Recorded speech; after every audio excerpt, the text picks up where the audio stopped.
In today's lecture, we will discuss about methods of data collection. Now, data collection in quantitative and qualitative research. So how does it differ? Like, what are differences between data collection in quantitative research and data collection in qualitative research? Now, if you know that quantitative research means you are dealing with the numbers or numerals, and qualitative research means you are dealing with the text or words. Means in quantitative research, data is collected in the form of numerals or numbers, and in qualitative research, data is collected in the form of text or words. Okay. So what is difference between the data collection in quantitative and qualitative research? Coming to that, first is the quantitative research. It is much more structured and non-flexible. So if you see the quantitative research, it is very well structured. It is very well planned. Research design is very rigid. You cannot change that particular research design. There is no flexibility in research design.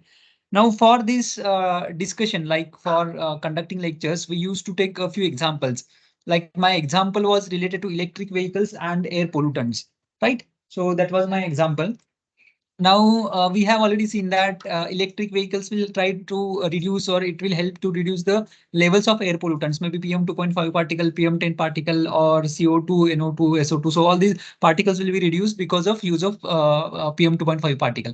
Now what we were doing, suppose I want to check the efficacy of electric vehicle in terms of PM 2.5 particle level. What I will do, I will take an instrument that will measure PM 2.5 particle level. Means my study will be very well structured. So I will decide on which day, or whether I want to conduct that on particular day or all the days, and I will decide the time also. Means my design will be very much rigid. I cannot change anything in that. Right. So that is a quantitative research, right? It is very well structured and there is no flexibility. Whatever you have decided, you will follow it. Whatever instrument you have decided to use, same instrument you have to use for all the experiments or all the recording, all taking all the observations. While in case of qualitative research, it is non-structured and flexible. So non-structured and flexible means, suppose you want to assess, you want to take information from the people from Bhopal gas tragedy. Okay, so you will ask them certain questions. The questions may not be structured questions, because whatever answers they are going to give, or the flow of interview will totally dependent on the questions you are asking and answer they are giving. So whatever answer they are giving, based on that, you will ask further questions. So it won't be a structured. Otherwise, you will just listen to them. There will be narration from them, and you will listen to them. So there is a lot of flexibility in terms of the design. Design means asking the questions. You can ask them questions. You can change it the way you want, but it is not in the case of quantitative research design. So qualitative research design is non-structured. You will go with certain interview schedule, but it is not very rigid. You will ask different questions also, multiple questions also, which may not be part of your interview schedule in case of qualitative research. So it is flexible. Whatever answers you are getting, based on those answers you may ask further questions. Okay, so it is so the participant will lead that particular interview. It is based on their answers, their responses, and those responses will lead to that particular interview or that particular recording, right? So it is non-structured and flexible. If you see the quantitative research, the data is recorded either in the categorical form or scale. So we have already seen the categories like ordinal data. You may be having ordinal data, or you may be having numerical data or number data, which may be expressed in the form of ratio scale or interval scale. So that kind of data we see in case of quantitative research. In case of qualitative research, it is a narration. It is a narration and description. You will have a data in the form of text. You will have a data in the form of words. You will have data in the form of paragraphs. Right. So there is no numerical data. The numbers are not available in case of qualitative research, right? Responses are numerals or numbers in case of quantitative research, while in qualitative research, descriptive responses are obtained in reply to open-ended questions. So whatever open-ended questions you have, you will ask the questions, and the answers are given by the participants, or answers are given by the those people who are a part of your study. Okay, so that is a qualitative research. Now, in quantitative research, data generated by developing categories and quantifying the categorization as a part of analysis of descriptive responses to an open-ended question becomes a quantitative analysis.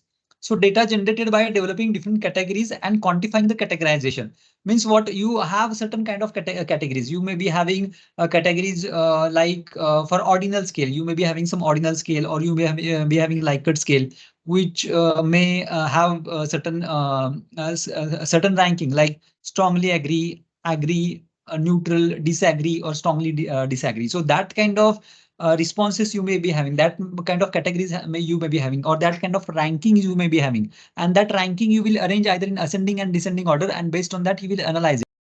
In case of qualitative research, data generated by focus groups, oral histories, narratives, group interview is always qualitative in nature. Means whatever data you collect by focus group. Focus big group means there are a group of people, 8 to 10 people, to whom you will ask the questions and you will collect the data. Or oral histories. Suppose you are asking question to the people who suffered Bhopal gas tragedy. You will take oral history. Okay, whatever happened in the past, you will take that history. Or narratives means whatever narrations they are telling, you are just recording that narrations and you will later interpret it. Or group interviews, like focus groups. Group interviews means interviews in groups. So whatever data is recorded, that will be in the form of either focal groups or focus group, oral histories, narratives, group interviews, and that is a part of your qualitative research. In quantitative research, findings are always communicated in analytical manner. Means we have parameters whenever we are dealing with the quantitative data. Whenever we are dealing with the data which contains numbers or numerals, it is always communicated in a, analytical manners, or it has parameters. Parameters means it will have mean, or it will have average, standard deviation, variance, standard error. So all these parameters are associated with your quantitative research or data in quantitative research. Data in qualitative research, the findings are communicated in descriptive manner because this data is present in the form of text and words. So you cannot have average, or you cannot have mean of somebody's emotions. You cannot have average of somebody's perception. You cannot have average of somebody's feeling. Okay, so generally what we record in qualitative research, somebody's perception, feeling, or emotions are recorded in case of qualitative research, and that cannot have parameters like mean, average, standard deviation, standard error are not possible in case of qualitative research. So findings are always communicated in qualitative research in the form of descriptive manner. Now, what is the classification of methods of data collection? So you can see this classification of methods of data collection. We have two sources of data that can be collected, and the first source is secondary source of data collection, and the second is primary source of data collection. Now, secondary source of data collection means data is already available. Data is collected by someone else. You are not the investigator, but someone else is the investigator, and that data is already collected by that particular person, or that data is already reported by that particular person, investigator, or agency, or government organization, or non-government organization. Okay, so it is present in the form of documents. So what are secondary source data documents? These are either government publications. So census data. Census data is published by government. After every few years, the government is publishing the census data. So again, this is a document. And if you want some information about census, you can take the information from those government publications. Earlier research. So earlier investigators, suppose you have one research problem and investigators related to your research problem have published good amount of work. So whatever work they have published, if you are using their data, then it becomes a secondary source of data because someone else has worked on that particular data. Or census data or personal records. Personal records are available with multiple agencies. Okay, government agencies, non-government agencies. So if you are using that personal data, which is collected by someone for your research, that becomes your secondary source data. Client histories. Client histories may be available with different companies or different organizations or different non-government organizations. And that those client histories, when you take for your research purpose, that becomes a secondary source of the document. And the service records, when you are working with some organizations, academic or non-academic organization, you keep your service record. So that service record means entire record of your service. So that service record is again a source of secondary source data. Okay, so all these are secondary source data or examples of secondary source data. Now, what are sources of primary data collection or primary sources of data collection? We have three ways of collecting data in a primary way or primary source of data collection. First is observation, second is interviewing, and third is questionnaire. Now, observation, again, we can divide into two parts, that is participant observation and non-participant observation. Interviewing, we have structured interview and unstructured interview. And for questionnaire, we have mailed questionnaires and collective questionnaires. So one by one, we will go into details of all these. Now, first is collecting data using primary sources. So what options we have? We have three options, three ways of classification. That is based on observation. We have participant observation and non-participant observation. Based on the interview category, we have structured interview and non-structured interview. And based on questionnaire, we have mailed questionnaires and collective questionnaires. Now we will go into details of each.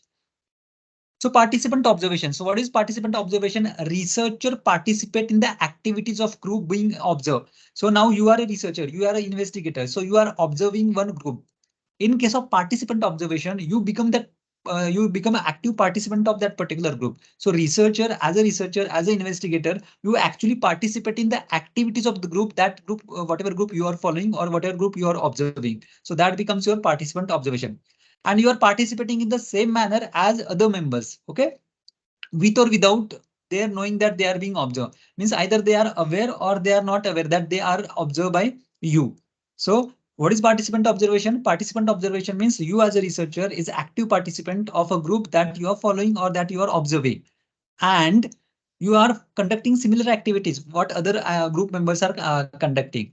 So these group members are either aware that you are observing them or either they are not aware that you are observing them. Okay, so that is participant observation. Non-participant observations.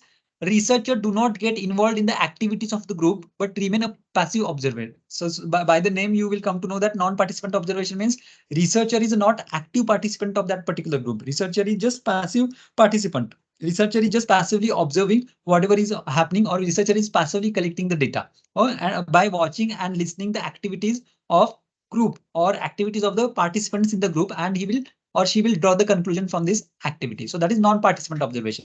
So non-participant means researcher is not actively participating in the activities of the group, and participant observation means researcher is actively participating in the activities of the group. So that is participant and non-participant observation. Now, what are disadvantages associated with observation studies or method of data collection by the way of observation? First is Hawthorne effect. What is Hawthorne effect? When individuals or groups become aware that they are being observed, they may change their behavior. This change could be positive or negative change. Okay, means suppose if you are aware that somebody is observing you, if you are aware that somebody is constantly looking at you or observing you, you will change your behavior, and that change may be towards positive side or negative side. Now you have you are attending my lectures in an online mode. I cannot see you because your cameras are not on. Okay, you are not in front of me and your cameras are off, in off mode. If I ask you to switch on your camera, you will change the way you are sitting, or you will change the way you are. Somebody may be traveling, somebody may be in their professional work, or somebody may be at home and maybe sleeping or sitting, or maybe by doing some activity. That person may be listening my lecture. As soon as I ask you to switch on the cameras, you will change your behavior. Okay, so that behavior may be either on positive side or negative side. Positive side means you will take table and chair, you will sit properly, and you will try to show that you are listening it properly. Or some people, they will leave the meeting if somebody is traveling, or if somebody doesn't want to show the camera or show what they are doing, they will just leave the meeting. Okay, so that is a Hawthorne effect, means either positive change or negative change, because you are aware that you are being observed by someone. Okay, so that effect is called as Hawthorne effect. There is always possibility of observer bias. Why observer bias? Because in participant observation, you are a part of that particular group. And when you are a part of that particular group, you will come to know what problems they are facing, what kind of problems they are having. So you have some angle, you can say soft angle for that population because of their suffering or because of the situation through which they are going. So you might change your observation either in the positive towards side or negative side. So whatever markings ideally as a researcher, as an investigator, you should be neutral. But it's human mind. It's a human mind. You will have emotions attached to your mind. And because of that, you will shift your observations, or automatically you will shift on either positive side or negative aspect of that particular situation or condition which is being studied or observed. Okay, so that is called because of this reason, there is observer bias, which is introduced by researcher himself or herself. The interpretations drawn from the observations may vary from observer to observer. So so interpretations means basically whatever you are interpreting in observation studies or in method of collection of data where you do it by observation. The observation may be different different types. Like observation, somebody is good observer, somebody is poor observer, or somebody is having a moderate capacity for observation, collecting data by observation mode. Okay, so it depends on what kind of observer you are. If you are a good observer, you will even record the minute details also. But if you're not good observer, then you will miss a lot of things.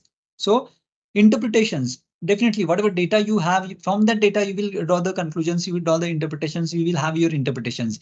Because the degree of specificity of observation is different for each individual, there is chance that the interpretations or the data which is available between the observer, that data is different. So the interpretation drawn from those observations may vary from observer to observer because of the capacity, observation capacity or collection of data through observation is different for everyone. There is possibility of incomplete observation and or recording which varies with the method of recording. So if you are recording by writing or if you are recording by some other way, just by listening, so there might be possibility of incomplete observation. Suppose you are just listening and later on you will try to put on a piece of paper. So what happen? You will lose some data. Okay. If you are recording through electronic media, then only it is possible to record everything. If you are recording through either audio electronic media or video electronic media or mix audio and video electronic media, then only it is possible that you will have entire data.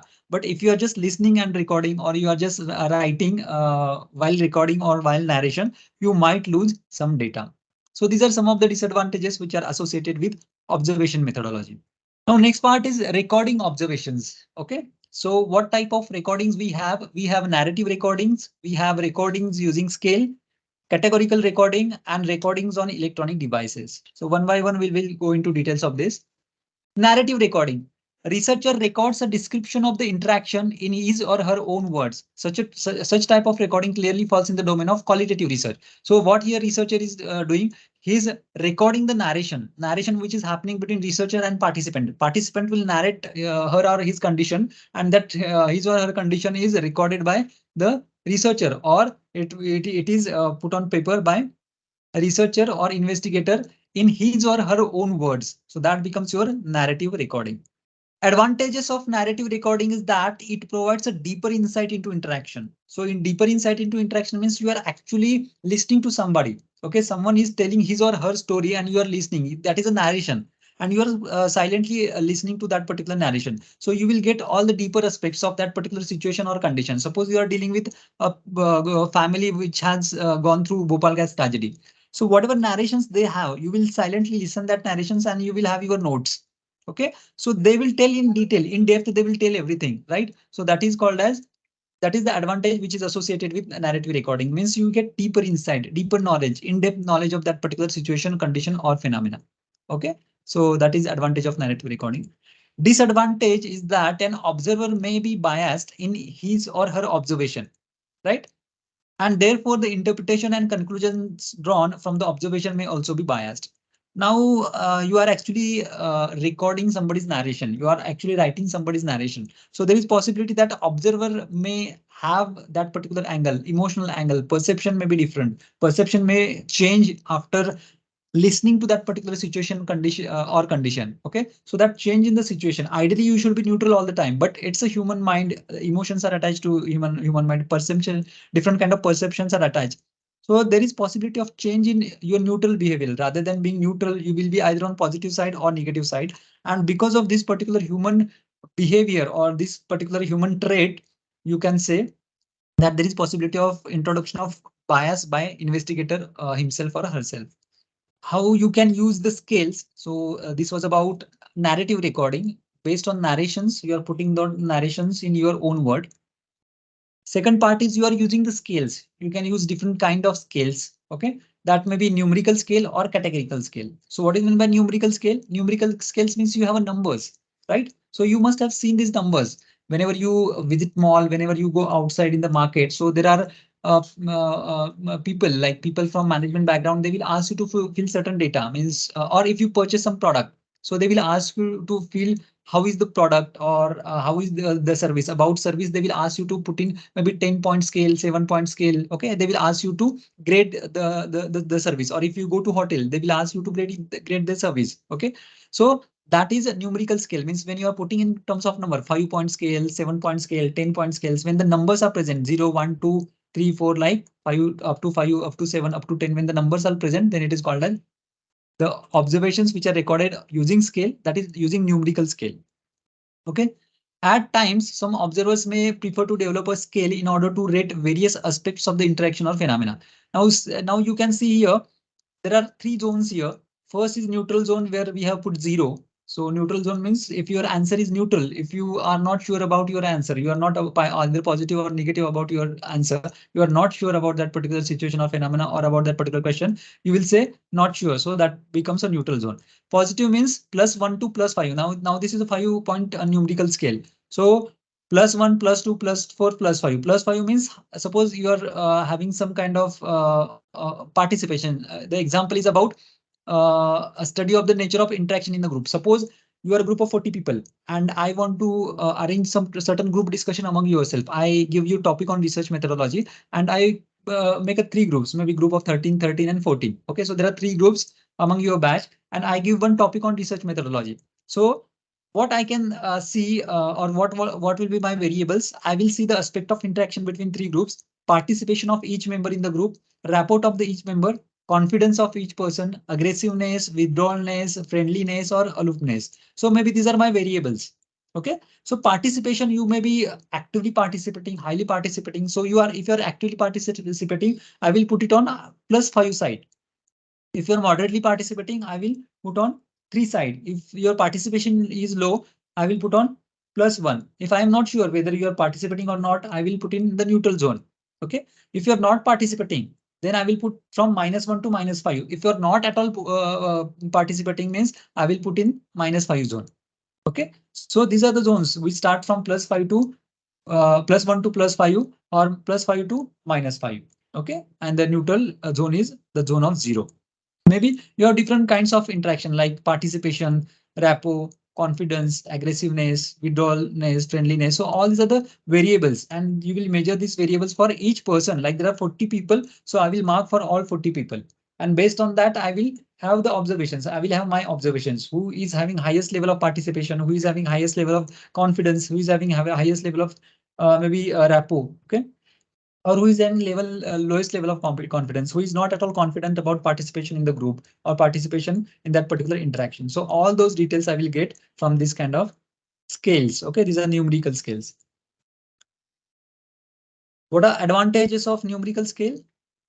Researcher do not need to spend time on taking a detailed notes and can just concentrate on observation. So what here you have to do, you have to just mark the observations, right? You have to just mark the observations either from +5, +4, +3, 0, -1, -2, -5. So you have to just mark the observations and nothing else. You need not have to write any notes. You need not have to write anything on piece of paper, right? So that is the advantage. Means the time which is spent on taking detailed notes is reduced by using the scales.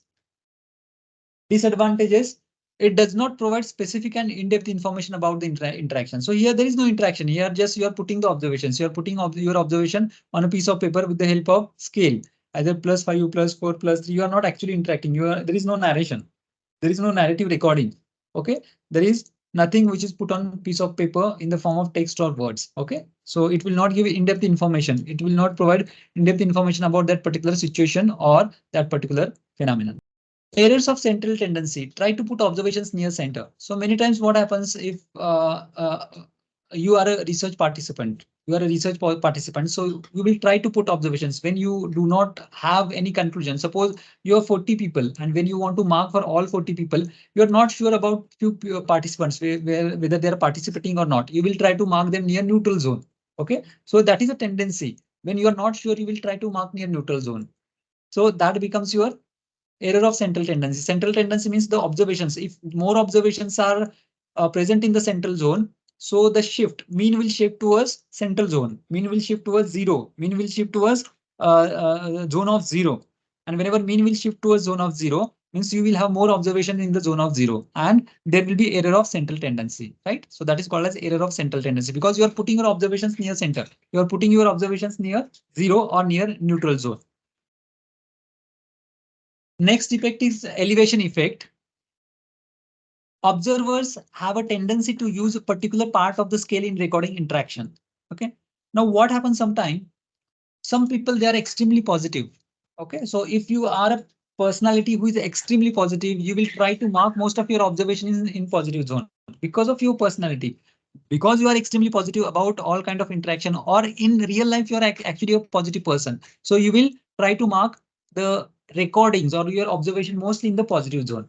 If you are a negative kind of personality, if you are more into negative zone, So you will try to record your observations mostly in the negative area or negative zone because it is related to your personality. So that is a possibility. So elevation effect is that observer have a tendency to use a particular part, either positive zone or negative zone or maybe neutral zone in recording the interaction. And that is called as elevation effect. Elevated because of the inherent tendency of the observer. The effect is elevated because of the inherent tendency of that particular observer.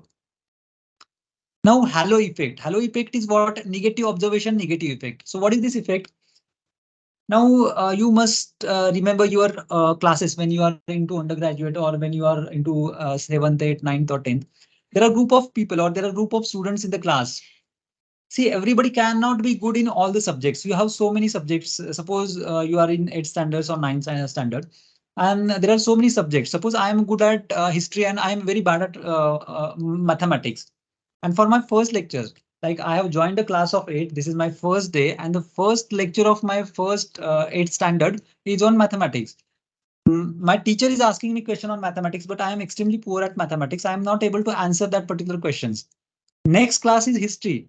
What teacher will think? He doesn't know anything because he has not answered any question related to math. So he may not answer questions on history also. So that teacher may not ask me questions. So what is negative observation, negative effect means because I am not good at one particular thing, the teacher is thinking that I am also not good at other subjects also. But actual condition is that I am good in history, but that questions are not asked because of previous experience, which is related to my mathematics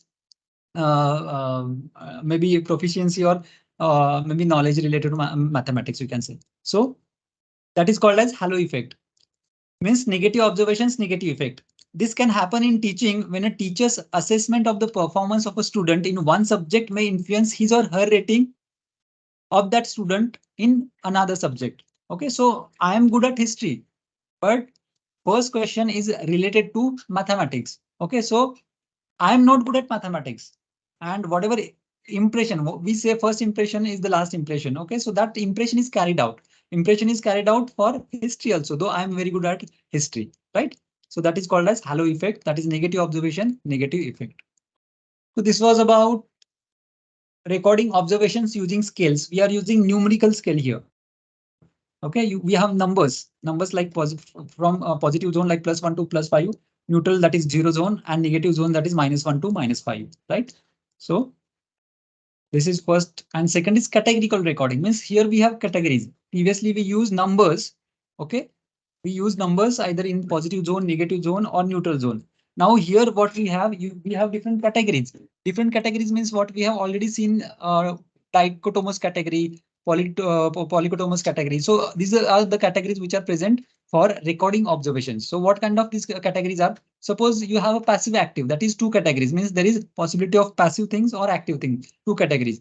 Always, sometimes, never. There are three categories. Strongly agree, agree, uncertain, disagree, strongly disagree, 5 categories. So if you prepare a questionnaire and your questionnaire has different categories like strongly agree, agree, neutral, disagree, or strongly disagree, then that kind of is called as categorical recording. We just now seen about scales based on the recording based on the scales. So in scales, what we have numbers, maybe 5-point scale. So we will have +1 to +5 for positive recording, -1 to -5 for negative recording, and neutral zone is placed at 0. In categorical recordings, we have categories, multiple categories. Okay, like maybe strongly agree, agree, neutral, disagree, strongly disagree. So such kind of categories are present in case of categorical recording. Actually, it is in the form of numbers. Sorry, it is in the form of text, but it has certain meaning. It has descending. You can put it into ranking, descending order or ascending order. Okay, means somebody strongly agree or somebody strongly disagree. So it has most positive zone and most negative zone along with the neutral zone where you are uncertain about that particular situation or condition. Okay, means it will cover all the aspects from extreme positivity to extreme negativity and the neutral area in the center.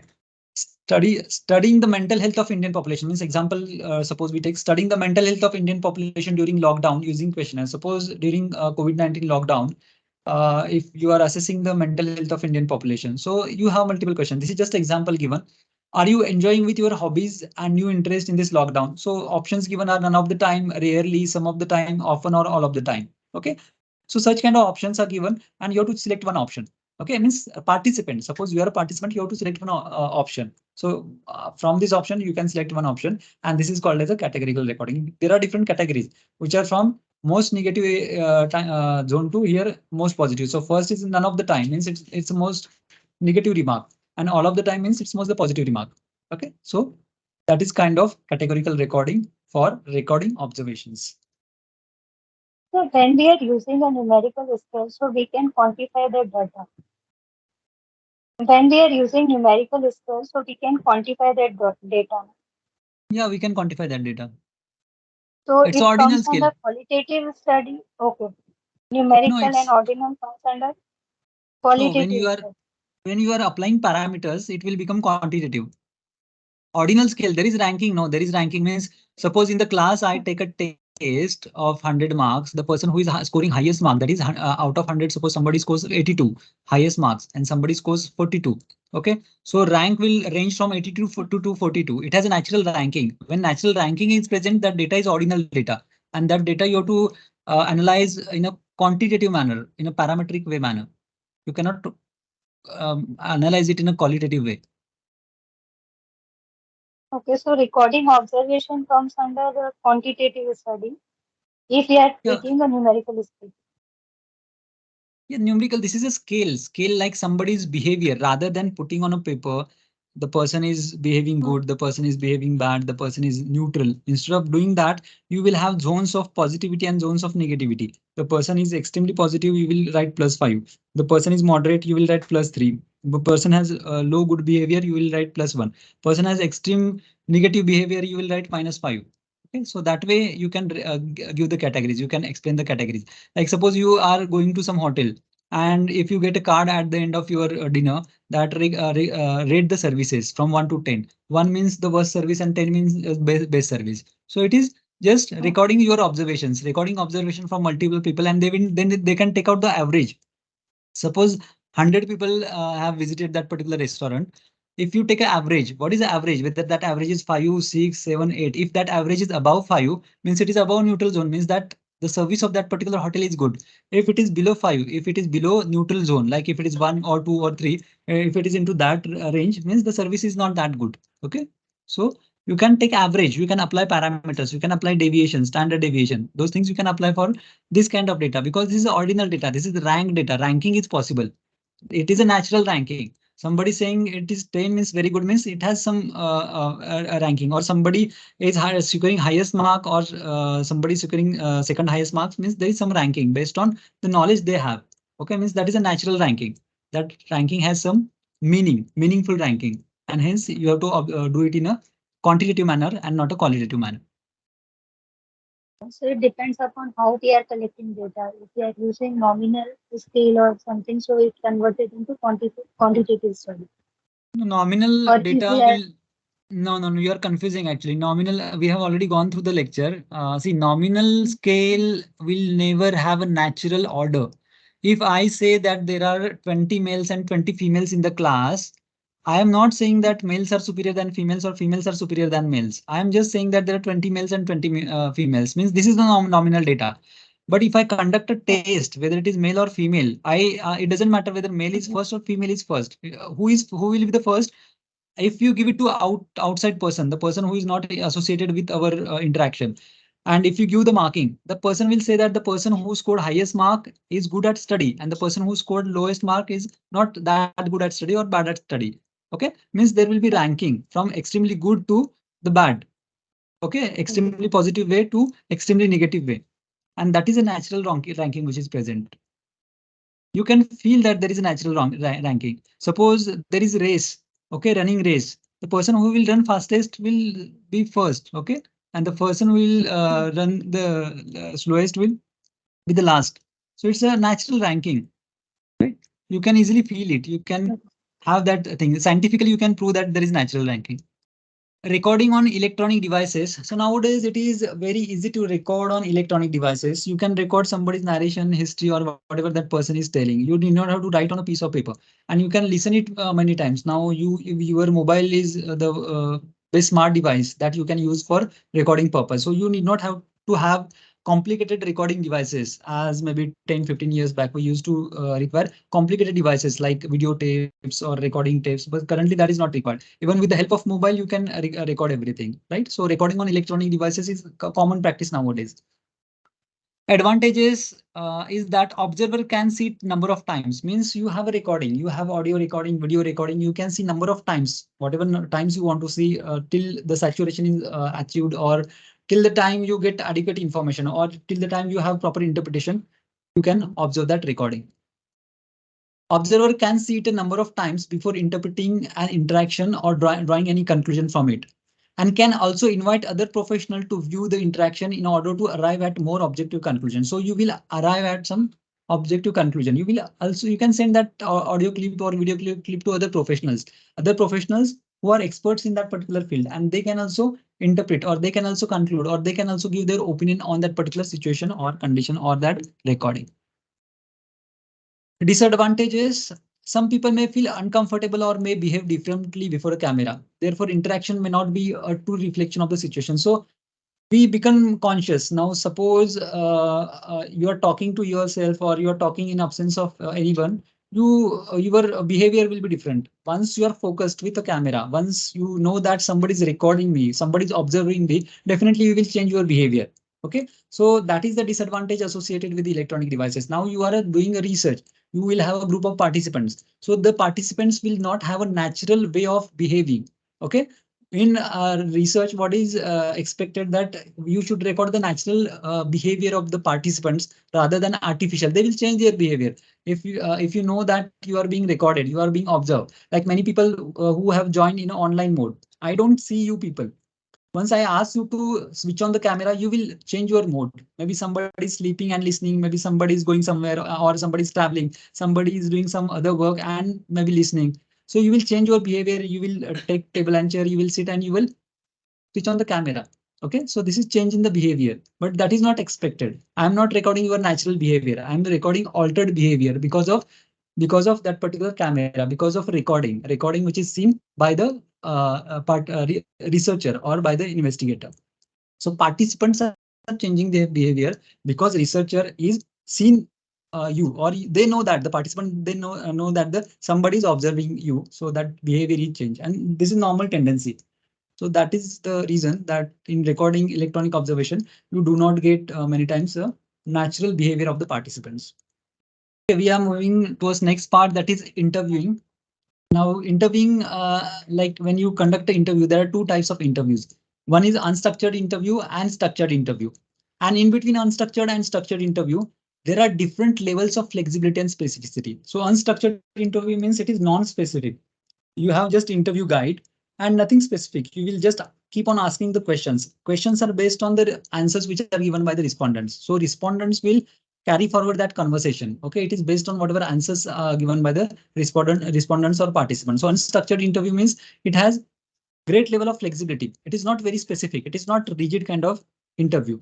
While structured interview is extremely rigid kind of interviews. The structure is rigid. You have to follow with the same kind of questions, with the same sequence, same 10 questions should be asked to same participants. So that kind of interview is called as structured interview.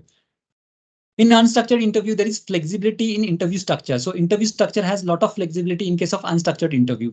In structured interview, it is rigid. Why rigid? Because the questions are already written. These 10 questions should be asked to 100 participants in the same manner. Okay, in the same number, in the same order. Okay, and should be recorded in the same way. Right. So that is the reason it is more rigid kind of interview. That is structured interview. Flexible interview contents. The contents means what you want to ask the person. Suppose you are interviewing a family who has gone through Bhopal gas tragedy. So it depends on what they are answering. You will listen to their narrations, and in between you might ask them questions. Okay, so there is flexible interview content. Content is not fixed. That only these questions I will ask. Other things I will not listen from that family. It cannot happen, right? So such kind of narrations, such kind of case studies will have unstructured interview, and it will have flexible interview content. In case of structured interview, the content is also extremely rigid. These many 10 questions should be asked in this particular sequence, and only these things should be recorded. Like suppose you are recording somebody's behavior. Under this heading, you have to record the behavior. Okay, and in similar manner from all the participants. There is no flexibility in terms of content of that particular interview structure. Flexibility in interview questions. So interview questions are flexible in case of unstructured interview, which is not case in case of structured interview, right? Means there is flexibility in terms of asking the questions. You can ask any kind of question to the participants. Any kind of question means related to that particular situation or phenomena. But in structured interview, participant is in front of you. You have to ask these particular 10 questions in a particular manner, and that's it. You do not have flexibility in interview questions. You cannot change the questions. You cannot add or delete the questions, okay, based on that particular situation or whatever phenomena you are recording. So that is the difference between unstructured interview and structured interview. The set of questions are fixed for each population. However, in that, for certain set, they want an open-ended question where. So is it possible to have a mixed interview where some questions You can have mixed interview. You can have combination of unstructured and structured interview. You can have combination of open-ended questions and closed-ended question. Only thing is that you have to analyze open-ended questions as open-ended questions and closed-ended questions as closed-ended questions. So analysis will be different for both type of, whether it is unstructured or structured, open-ended questions or closed-ended questions. They should be analyzed separately. the structure question will be fixed. Answer also will be fixed, like yes and no. Answer may or may not be fixed. Like it depends on the interview content. Suppose you decide that it is based on numerical scale, like whether you are agree or not agree, strongly agree, agree, disagree, neutral, strongly disagree. So it is that kind of questionnaire where you will just record, you will just take it. Okay, means are you agreeing to this particular situation? Are you enjoying this particular situation? Yes or no? Okay, or all the time, none of the time. So these kind of options you can give and you can record those observations. So it is fixed. It is fixed for all the participants. You cannot change anything. Coming to interview, that is unstructured interview. The strength of unstructured interview is the almost complete freedom they provide in terms of content and structure. So what is the advantage when you want to explore one particular situation or condition where little is known, or if you have very small amount of information, if very small amount of information is available in the literature, if you want to go in depth of that particular situation or phenomena, then this is the best method because you have a lot of flexibility in terms of content. You can decide your content on spot. You can change your content. You can change the structure of that particular interview. Hence, unstructured interview are helpful when you want to take in-depth information of that particular situation or phenomena. You also have complete freedom in terms of the wording you use and the way you explain question to your respondents. So it is not pre-decided. It is based on the type of participants, type their understanding, and whatever questions come across during that particular interaction. So you can ask all those things to the participants. So you have that kind of flexibility, which is about the words you are using or about the way you are explaining to the participants. Your way of explanation to different participants may be different because you may be having different participants for your study and you will explain in a different manner. But this is not allowed in case of structured interview. For structured interview, you have to explain everyone in the same manner, whether they are getting it or not. Okay, you have to explain in the same manner in case of structured interview. But in unstructured interview, you can explain to every participant in a different manner, the way they are understanding. Based on their level of understanding, you can explain them. So basically unstructured interview we use when we want to explore any situation in depth. Okay, we want to have knowledge or generally for case studies. There is one particular case study and you want to explore everything about that case study. In certain situation, we use unstructured interview. Structured interview. In a structured interview, the researcher asks a predetermined set of questions. So the questions are predetermined. These are the 10 set of questions about these 10 particular conditions I am going to ask. That is fixed. Using the same wording and the same order of questions. So you cannot change the questions. You cannot change the wording. You cannot change the order of questions. They are put in that particular order. Interview schedule or interview guide or questionnaires are put in that particular schedule. You cannot change anything of that. An interview schedule is a written list of questions, either open-ended or closed-ended, prepared by prepared for use by an interview in a person-to-person interaction. So interview schedule means these are written list of questions. It's you write the questions that you want to ask, either in open-ended or closed-ended questions. So that is fixed in case of structured interview. Advantages of interview. The interview is more appropriate for complex situations. Complex situations means Bhopal grass tragedy, when you're dealing with such kind of situations, or survivors of acid attack, these things survivors. So if you're dealing with such kind of sensitive situation, then this kind of interview or this method is very much helpful. It is helpful. It is useful for collecting in-depth information. So definitely you will have interaction. You will have in-depth interaction. Specifically unstructured interview, you can have all kind of flexibility in case of structure, content, words, and the way you are explaining the participants. So unstructured interview will definitely helpful in collecting in-depth information. Information can be supplemented by other areas or other or the extra knowledge which is associated with that particular situation or condition. So you can supplement the information. You can support the existing information. That is possible in case of interview. Questions can be explained. Suppose you are interviewing somebody. If you write your questionnaire and if you circulate through email or mail or by some other media, the person or the participant will read questions and he will interpret the way he or she can interpret. Like it is the interpretation of the participant. But in case of interview, the participant is sitting in front of you. The participant can raise the queries. The participant can ask the queries and you can explain everything related to that particular question. If the person is not getting, if the participant is not getting the meaning of that particular question or what is expected out of that particular question, you can explain in detail about that particular question to the participant. That is advantage of interview. And interviewing has a wider application. All the fields, you take any field, and this is one of the most adopted method for data collection nowadays, because it will give you richer information, specifically for case studies where there are sensitive case studies. In those areas, we use interview method. Okay. Disadvantages of interview.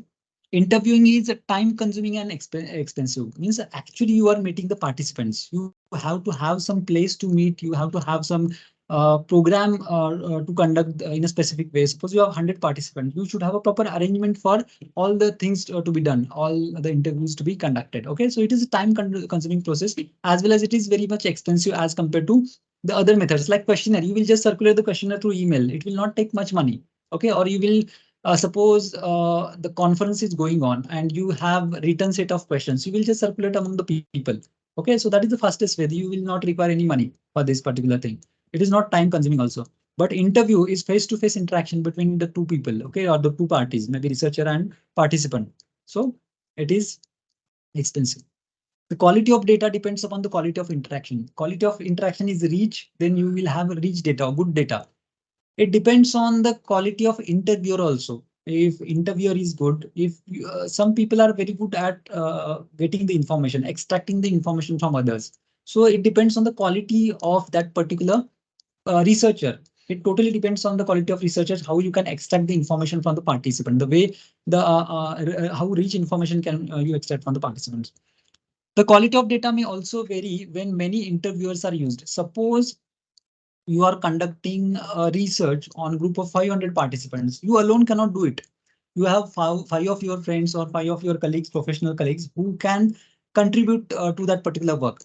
But it is not always possible that everybody will have same level of expertise, same level of expertise in terms of conducting the interview. Okay, so the quality of data may vary. Suppose one person, like there are five people and five different people are taking interview of 100 each. Suppose there are 500 people. So the data which is collected by all five people will definitely vary because of the quality, their qualities in conducting the interview, their experience in conducting the interview, their experience in extracting the information from the participant. So that will vary. The researcher may introduce his or her own bias. Now, what you are doing, you are actually talking to someone, you are actually taking to somebody's interview. You are actually dealing with somebody's perceptions, emotions, or feeling. When you talk to someone, see, when you are circulating questions and when you are interpreting, it is a different matter. But when you are talking to someone, when you are connecting to someone, you will change your perceptions, you will change your feeling, you will change your emotions. And when this happens, then definitely you are going to introduce your own bias. Suppose you think that that person is going through worse situation. Suppose you are dealing with Bhopal gas tragedy. You might alter your instead of being in neutral zone, you may go into more negative zone, or you may go into more positive zone. Okay, so that is the reason you introduced bias in case of interview, because in interview you are actually connected to the participants. You are actually talking to the participants. You are actually taking information from the participants in face-to-face interaction. Okay. So introduction of bias is always there. and we keep this bias. Maybe you can keep it for 5% or 10%. So we always say that there is a possibility of bias of 5% in my study or 10% in my study, and that is always we put it as a alpha error of our study. Next is questionnaire. All of you have prepared already questionnaires. So many questionnaires were prepared during COVID time. Okay, we prepared so many questionnaires. We circulated so many questionnaires. Even before COVID, also we used to prepare the questionnaires. But specifically during COVID time, there was no other way. Like you were helpless to conduct the interview. So interview was totally closed during COVID time. It was the questionnaire circulated on the social media or on email or maybe on different kinds of groups. Okay. So the questionnaire is what? It is a written list of questions, the answers to which are recorded by the respondents. Written list of which questions related to your objectives, related to your hypothesis. So you have certain objective in mind and you want to find answer to those objectives. Okay, that are related to your research problem. So each question will be related to your objective. Suppose you have 4 objectives. To get answer from for all 4 objectives, you will have certain kind of questions. For objective number 1, I have 5 questions. For objective number 2, I have 4 questions. Okay, means to get answer for that particular objective. Okay, you will prepare the question. So this is a written list of questions, the answers to which are recorded by the respondents. Means respondent will answer that. You are not going to record, but respondents will answer it. In a questionnaire, respondents read the questions, interpret what is expected, and write down the answer. Okay, in interview, what is happening? In interview, there is person to person interaction, face to face interaction. So you are asking the question to participant. Participant may understand or may not understand. So participant may ask the exact meaning of that particular question, what is expected out of that question. But in case of questionnaire, they are circulating that questionnaire via mail or via email or via some other media. Okay. So the participant is reading the question, participant is interpreting the question, and he is only writing the answer. So there is no scope to ask the questions. There is no scope to clarify the doubts or queries in case of questionnaire. The difference between an interview schedule and a questionnaire is that in the formal, that is in interview, it is the interviewer who asks the questions, right? So in interview, interviewer is asking question and if necessary explains the questions and records the respondent's replies. So in case of interview, interviewer is asking the questions, explaining the questions and recording the questions. In case of questionnaire, everything is done by the participant. Everything is done by the person who is answering or the respondent. Means the questionnaires are read by the person, interpreted and recorded. All the answers are also recorded by the participant or respondents themselves. So that is the basic difference between interview and questionnaire. Now in questionnaire, the question should be clear and easy to understand because you are circulating in the community, because you are circulating to the population or the sample or people under study. So it should be very clear. Whatever questions you want to ask, the question should not be ambiguous questions. The questions should not be very unclear because the persons are from different status. The persons are from different educational backgrounds. So that person should understand all those questions. So it should be written in a simple language. The sequence of question should be easy to follow. The sequence of questions means there should be some sequence to questions. Okay, randomly you should not jump from one particular situation to another situation. Okay, it should have proper flow. It should have proper flow in terms of achieving your objectives, or it should have a proper flow according to numbers in the objective or numbers in the hypothesis. So that is required in case of question. What type of questions we can have? So we can have the mailed questionnaires. Nowadays, we are actually not sending the questionnaires by maybe courier or via post or via mail, but we are sending via email, electronic mails. Okay, so that is the most convenient nowadays. So we are. That is, yeah, that is means it is. You are not sending by courier. You are not sending by mail, or you are not sending by post or speed post. It is a electronic way, e way of connecting to the participants. This is taken from classical conventional textbooks. So they have still written the mailed questionnaires. So nowadays we are not actually sending by courier or we are not mailing. We are actually emailing or we are using Google Forms or some other forms. The most common approach to collecting information is to send the questionnaire to prospective respondent by mail. Okay. One of the major problems with this method is low response rate. Like you have seen a lot of email come to us, like they are in our inbox and we just ignore them. Like there are so many surveys you get in your inbox and you just ignore them. Hardly you answer few. So low response rate is associated with the questionnaire when you are circulating this questionnaire to the community. Okay, so that is the disadvantage. It is very a good method in terms of the finances, least expensive method. Okay, you have to just prepare the question and you have to circulate. You can circulate in the groups, you can circulate in the on social media, you can circulate through email. Okay, so that is possible. Now, collective administration. So what is collective administration? Collective administration means suppose you are a batch of 40 people. I am conducting offline lecture for all of you. And before allowing you to go outside after completion of lecture, I will give you one set of questionnaire to answer. You have to answer or you have to take the questions of those particular questionnaires and then only you can leave. So what I am doing at one particular time, at one go, I am collecting answers from all 40 participants. So that is a collective administration. Means you can have collective administration at the time of conference, or you can have some meetings like social meetings, or at the time of scientific meetings, you can say, because you are dealing with the research project. Okay, so that is a collective administration. One of the best ways of administrating a questionnaire is to obtain a captive audience. Like you are a captive audience, you are a student, you are attending PhD students of this particular batch in a classroom. People attending a function, participants in a program, or people assembled in one place, maybe for conference. Like we go to the conference and we see that questionnaires are given. Before getting certificate, you have to submit that questionnaire. You will not get certificate unless you submit the answers to those questionnaire. It is common practice now in most of the conferences. Okay, so it is a very good way of collecting the data. Suppose 1,000 people are attending conference and your sample size is 500. In one go, you will finish the samples. Okay, but that is again same way people like similar kind of people, because it is subject specific conference. People generally get together for subject specific conference. So topic should be subject specific. Then only you can apply such kind of collective administration. It ensures a very high response rate. So there is no other options. I'm going to conference. If I want to collect a certificate, I have to answer it. Okay.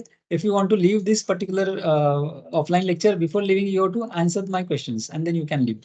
So that is the collective, that is the advantage which is associated with collective administration. Ensures a very high response rate and saves your money as well as time. Okay. So that is advantage which is associated with collective administration. Administration in a public place. Sometimes you can administer a questionnaire in a public place, such as shopping center, health center, hospital, school, or pub. So generally we go to a shopping center or some the public area. So you see the questionnaires are given, or you are purchasing one product, you are purchasing one particular equipment. So that time the questionnaires are given. You have to rate those questionnaires. Okay, you have to rate for that particular service, or even you go to hotels, you have to rate the service of that particular hotel. Okay, so all these are administration in public places. So this is the way we can administer the questions, either by mail questionnaire, I can say by emailing the questionnaires, or by electronic way of sending the questions, by collecting collective administration when people are gathered at one place for one particular reason. So collectively, you can give those questions to those people and get answer from those people. Or administration in public place, maybe in malls, health centers, hospitals, schools, or pubs, or anywhere. Okay, where people gather, at public places where people gather. Okay, so that is a way of getting answers on your questionnaires. Now, what are advantages and disadvantages associated with the questionnaire? Advantage is that it is less expensive. Okay, so preparing questionnaire will not require complicated machineries or complicated things. Okay, you can prepare questionnaire easily, so less expensive. When circulation is also easy, like you can circulate through email or you can circulate through other media, but it will not require much money. Okay, so questionnaire is one of the cheapest way of collecting the information. It offers great anonymity. Means, see, the in interview, actually, you are asking so many questions. First, you will start an interview. How you will ask the name, you will ask what you're doing, what is your profession, what is your background. So all these things you will ask. In case of question, all these things are not readed. Okay, what is your area of interest, or what is your research problem? Related to research problem, you ask questions. Related to your objective, related to your hypothesis, you put the questions, get the information. That's it. Okay, so there is a great level of anonymity in case of the questionnaire. These are the advantages which are associated with the questionnaires. There are certain disadvantages which are linked to questionnaire. These are application is limited. Application is limited means in all situation you cannot do it. Suppose you are having a case study of particular situation or phenomenon. For case study, you cannot have questionnaire. You are dealing with the Bhopal gas tragedy. Okay, you are dealing with some other sensitive issues which are happening around us. So when you are dealing with such kind of situation, it is not possible to give the questionnaire. Response rate is low. We all of have seen that response rate is always this thing very low. Like during COVID, we were working with Mumbai University on this topic, like mental health of Indian population during lockdown. So we circulated to along almost 50,000 population, like 50,000 people. Hardly we got 500 answers out of these. But that also not a genuine answer. Only they will be. Actually, we got like, suppose I have my friends, I will ask you have to put like that means you will get the answer, but it's a response rate is very low. Like people on their own, they will not answer it. Okay, unless it is useful. Generally, it is useful for the researcher, for the interviewer, or for the principal investigator. It is of no use to the participants or respondents. They do not have direct use of it. Okay, this they have to answer it. There is self-selecting bias. Self-selecting bias means what? During this thing, like during lockdown, what we did, we circulated to our friends or families, our different groups, social media. So these are people which are related to us. Okay, we have not circulated to general population because many times it is not possible getting those many emails, getting those many contacts, getting those many people, and they are answering your questions. Okay, sometimes you can force your people like your friends, your family members, or your new members, your professional groups, you can force them, but for everyone like general population it is not possible. So self-selecting bias, I have selected the group of population, I have selected these are my friends, I will send them. This is my professional group, I will select this. This is my university group, I will send them. So I have selected. Okay, so there is no random selection. Opportunity to clarify issues lacking. You are just sending the questionnaire, they have to answer it, they have to read it, they have to understand it, they have to interpret it, they have to answer it. Means participants. You have no role in explaining any part of the questionnaire, right? So opportunity to clarify issue is lacking. Spontaneous responses are not allowed. Sometimes what happens, you have a questionnaire like multiple choice questions. Means you have to just take strongly agree, disagree, not agree. But they want to tell something. They have some narrations. They have some say, historical data, histories. They are not able to write it. Means participants are not able to write it. So spontaneous responses are not allowed. They are allowed in the unstructured interview. In unstructured interview, you can mold in any way. You can ask any questions. Participant can answer in any way. Both way interaction is possible in case of unstructured interview, which is not possible in case of questionnaire. The response to a question may be influenced by the response to other questions. Like suppose I get a questionnaire, what are we generally we see all the questions. So what are questions like during lockdown? I remember we used to have questions like if yes, you answer the following 5 questions. People used to give no. Most of time people used to go give no because they don't want to answer those questions. So you will first read the questions. Suppose I have 50 questions in place and there are only 10 actual questions and the remaining 40 questions are based on those 10 questions. So if you tick yes, you will get remaining questions. If you tick no, you will not get. So people will try to do that way. Like if you don't want to answer or if you want to just bypass it, the people will bypass it. Okay. So the answers will be influenced by response to other questions. It is possible to consult others, like you are sending it, they may consult to the experts or they may have friends or family members who are experts in that particular field, so they can ask them. A response cannot be supplemented with other information. So whatever is the response, you cannot supplement. There is no chance of supplementing the information. There is no way of interaction. There is no face-to-face interaction. There is no way of actual interaction with the population. You are just circulating and getting the answers. Okay. So these are advantages and disadvantages associated with the question. Now coming to forms of questions, what forms of questions can we have? We can have open-ended questions and close-ended questions. Open-ended questions means short answer questions and long answer questions. When we have our exam, we get short answer questions like you have to write on this particular thing. So you will write in as a description. Okay. So these are open-ended questions. Close-ended questions means multiple choice questions, right? So you will get 4 answers, 5 answers, 6 answers. Out of those, you have to select the appropriate answer, and those are close-ended questions. Open-ended question, the possible responses are not given. So only question is there. And they have to write, they have to narrate. You have to put in the form of text or words, or you have to give short answer or long answer answers to that particular question. The respondents write down the answers in his or her own words. Okay, so respondents means participants are writing. In interview, what is happening in interview?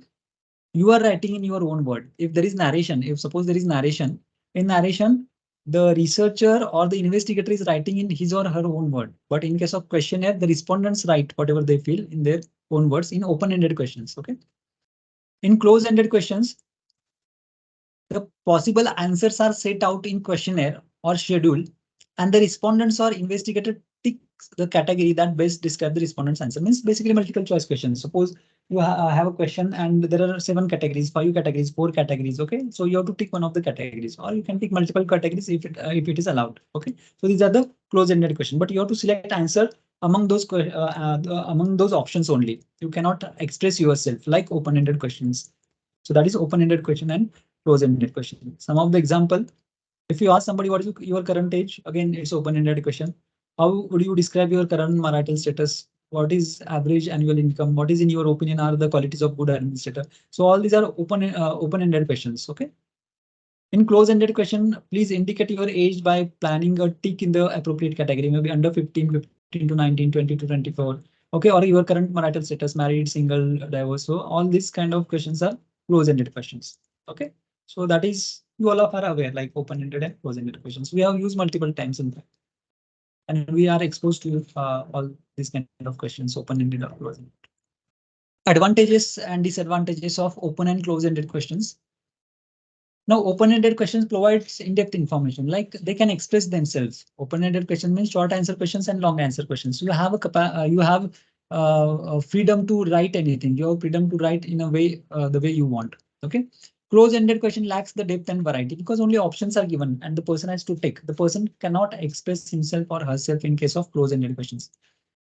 Analysis of open-ended question is more difficult. Somebody's perception, feelings, and emotions to analyze that thing is slightly difficult as compared to the questions which are in a ranking data or ordinal data or in particular ordered data. Okay, so analysis of open-ended questions is more difficult. The researcher usually need to go through another process called as content analysis. Content analysis means whatever is written, okay, whatever is written related to each objective or whatever you want, like you whatever research problem you have, whatever you want to extract about that particular condition or phenomena.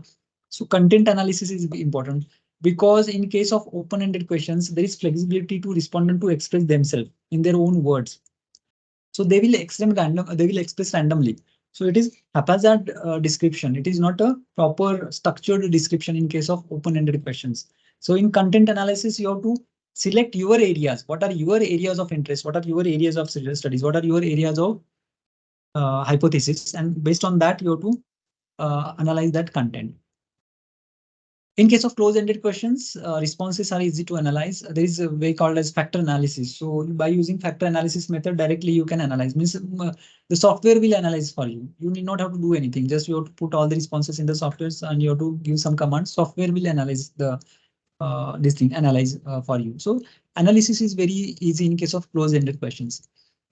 In a questionnaire, open-ended questions provide respondents with opportunity to express themselves freely, resulting in greater variety of information. Means you get in-depth information because the respondents are freely expressing themselves. Whatever their perceptions, feelings, and emotions are there, they are freely expressing. So you get in-depth or greater variety of information. In case of close-ended questions, the given response pattern for a question could condition the thinking of respondents. And so the answer provided may not truly reflect respondents' opinions. Generally, what happens? Suppose we are a respondents or we are a participant. If we get the questionnaire, generally the tendency is to go through all the questions. When we are reading all the questions, there is conditioning effect. Conditioning effect means you get educated. You come to know what is the agenda, what is expected out of all these questions, and then you get educated. Because of this conditioning effect, your responses are changed. Okay, you will change your responses. So it is not true reflection of the responses which you are going to give it. Suppose you are sitting in front of me. I am asking you questions. You don't know what I am going to ask or what will be the next question. But questionnaire, all the questions are in front of you. You can read all the questions and you can just see what investigator wants, or you can just interpret what investigator wants. And based on that, you can change your responses, which is not possible in case of interview. Okay, or even in case of open-ended questions, but that is possible in case of closed-ended questions. So these are not true reflections or opinions of respondents. These are altered or conditioned responses of those particular respondents. Rather, they may reflect the extent of agreement or disagreement. Means it is what is close-ended questions. It is what you feel, what options you give. These are the options what you feel. These options are given. So basically, it is agreement or disagreement with your responses. Whether you are agree with the response of the researcher or you do not agree with the whatever responses are given by the respondents. So that is just agreement or disagreement with the researcher's opinions or analysis of that particular situation. This analysis is done by me as a researcher. These responses are given by me as a researcher. So it is just agreement and disagreement of the participant on that particular situation or phenomena and nothing else. No expression, no self-expression of that particular situation or phenomena. In case of open-ended question, the disadvantage of free choice is that in a questionnaire, some respondents may not be able to express themselves, and so information can be lost. Now, sometimes what happens? Some people, they are not good at expressing themselves. Some people, they are not good at writing. Like if you see the examination, some people may be very good in practical. Some people may be very good in performing performing the experiments, but they are not good at writing part. So they are not good at writing. Like objective, they can mark well. Somebody are very good narrators. Some people are very good writers. Okay, so if you have that skill, you will express in very nice manner. Like you will write it like paragraphs on paragraphs. So that is possible in case of open-ended question. Okay. So this advantage of free choice is that in questionnaire, some respondents may not be able to express, like those who are poor at writing, or it is a skill, like somebody is good at sports, somebody is good at academics, somebody is good at some other skills, someone is good at music, somebody is good at dancing. So you cannot have a person who is having all the skills. Okay. So definitely somebody is good at literature. If the person is very good at literature, then he will write in a good way. He will express himself for us. In case of close-ended question, there is no such thing, like you have question and the answers are given and you have to just tick the answer. So there is no loss of information. Whether you are able to express yourself, whether you are able to write, whether you are good at literature or bad at literature, it doesn't matter. Okay. So there is no loss of information in case of close-ended questions because it's a multiple choice question. However, ready-made questions may reduce the tendency of thinking about the issue or subject of the study. So it's a ready-made questions and answer. You will not think. In case of multiple choice questions, we do not think. We just keep on ticking. You will not think about that particular situation or phenomenon under study. Whatever is investigator is studying, you will not think in depth. In case of open-ended question, you will think in depth because you want to answer via writing mode. Okay? You have to write long answer and short answer questions. And open-ended questions allow respondents to express themselves freely. They virtually eliminate the possibility of investigator bias. So investigator bias is not possible in case of open-ended question. Only analysis is difficult, but investigator bias, there is no role of investigator in case of open-ended questions. Okay, it is the role of respondents. So they can express freely. And that is one of the biggest advantage when you are dealing sensitive situations, when you are dealing with the case studies, okay, where you want to explore in depth. For such kind of thing, open-ended questions are the best. In case of close-ended questions, there is great possibility of investigator bias because it is you who has designed that particular questions and answer. It is your feeling. Whatever questions are written, whatever sequence of questions, whatever answers are given, or whatever choices are given, these choices are of your choices, your responses. It is not the responses of the respondent. Respondent may have some other feeling, some other perception about that particular situation or about that particular question. But it is your perception that respondent has to either agree or disagree with your perception. Either he's or she's agree or he or she is disagree with your perception as a researcher. There is great possibility of investigator bias because of the researcher may list only the response pattern that is interest to him or her. Okay, so whatever is the interest of the researcher, only those points are enumerated, or whatever is the hypothesis and objective, only those points are enumerated by the researcher in case of close-ended questions. So just one question. So is Yeah, it advisable to have a mixture of open and close-ended question for any questionnaire, or is it okay if you have? Yes. You can have for your study whatever is expected. If you want to conduct your study with open-ended, close-ended questions, only open-ended questions, or only close-ended question, or mixture, anything is possible. Analysis is different. Open-ended question analysis will be different. Close-ended question analysis will be different. Only there is difference is of analysis. You have to separately analyze open-ended questions and close-ended questions. You can quantify close-ended questions. You cannot quantify open-ended questions. Close-ended questions means you can put an ordinal scale. Strongly agree, neutral, disagree, strongly disagree. So that is ordinal scale from 1 to 5 or 5 to 1. So that you can quantify. But open-ended questions you cannot quantify. No, it depends on close-ended questions will give just magnitude of that particular problem.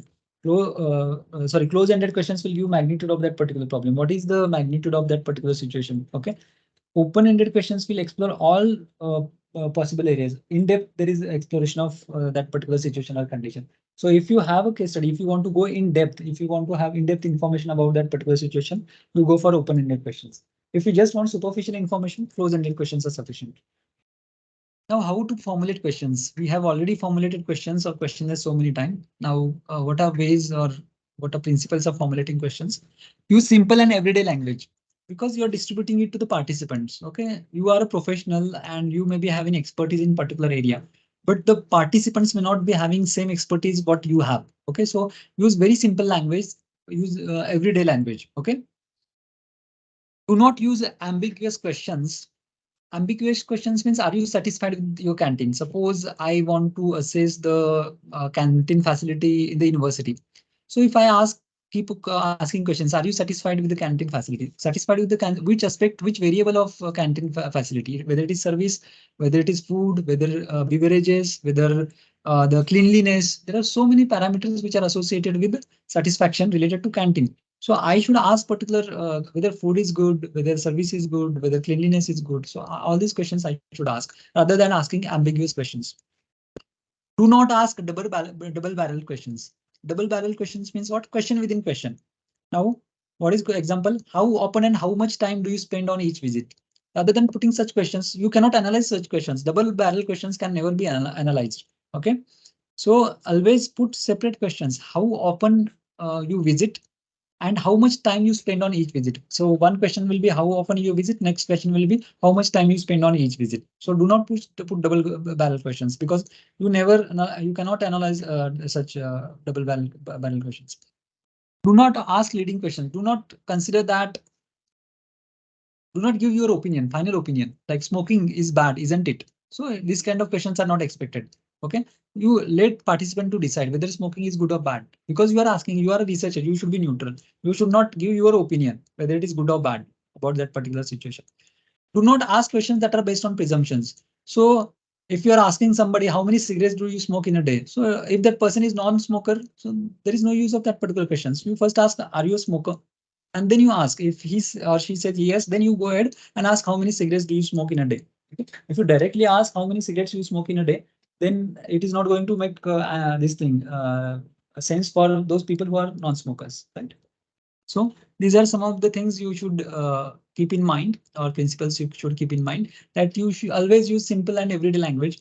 If the participants are maybe from a simple background or if they do not have education background, use local language. Whatever is the local language, transform your questions in a local language, get it certified, and then you formulate the questions. Everyday language you use.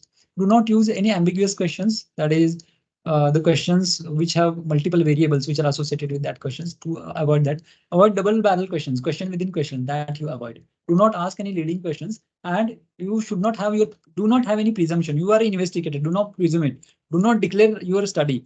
Do not declare your hypothesis in a positive way. It is not research hypothesis. So you cannot declare that I am declaring my research hypothesis.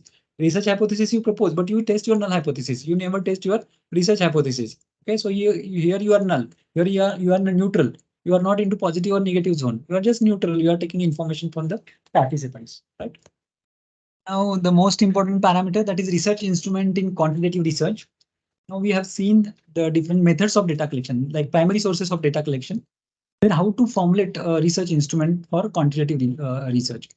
There are 4 steps by which you can formulate a research instrument. It means your questionnaire is your research instrument, because whatever equipment or instrument or the way you are using for collection of data, that becomes your research instrument. In this case, questionnaire is your research instrument, right? Step 1 is define and individually list all the specific objectives, research questions or hypothesis. Means first, what is step? You define your research problem, you dissect your research problem, and then you specify your objective. So you have your objective in place, maybe one objective or multiple objective. Then you have your research questions in place for each objective and a hypothesis for each objective. Okay, so that is the first step. Second step is, suppose you have 4 objectives. For each objective, research question or hypothesis, list all the associated questions. Suppose you have 4 objectives, 4 research questions, 4 hypotheses. For each question, hypothesis or objective, you enlist the number of questions. Maybe I have 4 objectives. For objective 1, I have 5 questions. For objective 2, I have 6 questions. For objective 3, I have 10 questions. So that way you prepare the questions. Okay, you enlist the questions, you list the questions. Okay. For each objective research question or hypothesis, list all the associated questions that you want to answer through your study. Means whatever answer you want to have from your study. Take each question that you identified in step 2 and list the information required to answer it. So you first collect, you already have questions in place. So whatever is the information, whether it is open-ended question, you decide in open-ended question what kind of content is expected. Okay, based on that, you ask the questions. Or if it is closed-ended questions, to answer that, what is required, what options are correct options, what options are neutral options. Okay, so all that you have to find out. And step 4, formulate the questions that you want to ask respondents to obtain the required information. So you then formulate the questions that you want to ask to respondents. Okay. Though it looks very simple, it is difficult to prepare the questionnaires. Okay. In subsequent chapters, we will see how to prepare good questionnaires. Okay, so this is just about methods of data collection, right? So these are the 4 simple steps which are associated with the research instrument in quantitative research or preparation of research instrument in quantitative research. Like first, you define your objectives, research question or hypothesis. Second, for each objective research question or research hypothesis, you list the questions. For each question, you see what answer to be given. Okay, what kind of answer is expected, whether it is open-ended answer or closed-ended, that you prepare it, and then formulate finally question that you want to ask to respondents to obtain the required information. So these are the 4 steps which are present in case of research instrument in quantitative research. Now it is extremely essential to pre-test your research instrument. Pre-test your research instrument means whatever instrument you are using, whatever question you are using, those are valid questions. Valid questions means correct questions. Correct questions means whether they are giving the exact information needed. They are actually helping you to find out answer to your research problem. If your questions are helping you to find out answer to your research problem, then they are correct questions. They are valid questions. So validity of your questionnaire is must. Okay, and how do you define the validity? Because next chapter will be on validity and reliability. So it is based on what? It is based on certain statistical procedures. Nowadays, we do not go for arbitrary methods. We go for more sophisticated statistical techniques, like factor analysis is one of the techniques. So you can decide the questions, you can decide the factors which are needed for your study, and we can add those factors or you can delete the unnecessary factors from your study. Okay. So pre-testing a research instrument entails a critical examination of understanding of each question and its meaning as understood by the respondent. So you can pre-test in that research instrument, research questionnaire in a group of population. Instead, suppose your sample size is 100. Rather than giving that questionnaire to 100 sample size or 100 participants, first you give it to 5 participants and you see what difficulties they face. Whether understanding is difficult, language is difficult, they are not able to understand a certain number of questions. So all these things you try to find out. That is pre-testing of your research instrument or research questionnaire. A pre-test should be carried out under actual field conditions. Okay, actual field conditions means actually whatever you are doing. Suppose I want to assess the levels of PM2.5 particles in particular zone, in particular node of this Navi Mumbai city. So I should first test that instrument, the instrument which is used for recording PM2.5 particle in that particular zone. Maybe 4 or 5 days I should test in under all situations, or you can say under different time zones. Okay, so whatever time zones I select, I should follow it. A pre-test should be carried out under actual field conditions on a group of people similar to your study population. So that should be same population. What is your final study population? The purpose is not to collect the data. So it is not you are going to use for collection of data. It is a feasibility study. It is a pilot study. This study will give the validity of your research instrument, whether your research instrument is correct or whether your research instrument requires something addition in terms of questionnaires here. Okay. The purpose is not to collect the data, but to identify the problems that the potential respondents might have in either understanding or interpreting. So the potential respondents may have problem in either understanding a research question or interpretation of research question. So from this particular pilot study or pre-testing of research instrument, you will come to know what are those problems, right? If there are problems, you need to re-examine the wording to make it clearer and unambiguous. So initially you only said that it should be very simple. Wording should be simple, day-to-day language. You use always day-to-day language when you want to get information from the people, whether they are highly educated or maybe they are non-educated. So if you use simple language, everybody will understand. Or if you want to give it to mixed population, again, that will be helpful for you or for your study. So pre-testing of your research instrument is essential step because it will eliminate unnecessary factors in your questionnaire, and it will keep the important factors that will help you to arrive at certain conclusions that will help you to give answer to your research question, right?